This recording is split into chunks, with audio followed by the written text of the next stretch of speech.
औलाद देखने की चाह थी, मगर इसकी बीवी घर में बैठे तब ना उनकी बात ठीक थी। लेकिन मैं अभी 5 साल और सर्विस में रहना चाहती थी ताकि मुलाजमत छोड़ने के बाद के फवाइद हो जाऊं। तभी औलाद के होने से इतना बरत रही थी और फैमिली प्लानिंग के तरीकों पर अमल पैरा थी।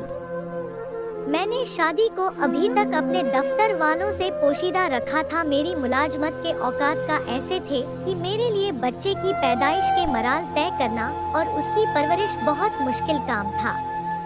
मैं कैसे माँ बनती आज मानती हूँ। इंसान के बाद शौक उसको ले डूबते हैं।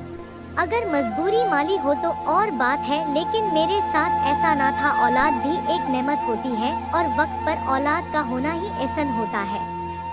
मैं इस नुक्ते को समझ ना सकी और मुलाजमत का जुनून मुझको ले डूबा। आहिस्ता आहिस्ता सास ने मुझसे बहसो तकरार बंद कर दी और अपने होठ सी लिए।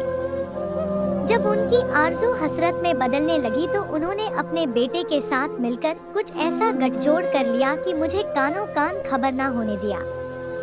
और वह साजिश तैयार हो गई जिसने मेरा घर तबाह कर दिया। उन दिनों मेरी सास बीमार थी, उनको देखभाल के लिए किसी ऐसी हमदर्द की जरूरत थी जो बेटी का किरदार अदा कर सके। उन्होंने अपने गांव पैगाम भिजवा दिया तो उनके भाई ने फौरन अपनी 18 साल की बेटी को उनकी खिदमत गुजारी के वास्ते हमारे घर पहुंचा दिया।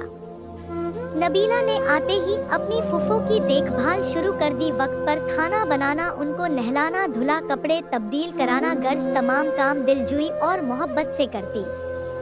उसने हमारे घर का सारा इंतजाम संभाल लिया और अपनी फूफी को पलंग पर बैठा दिया। यही नहीं, फराज को भी बहुत आराम मिला।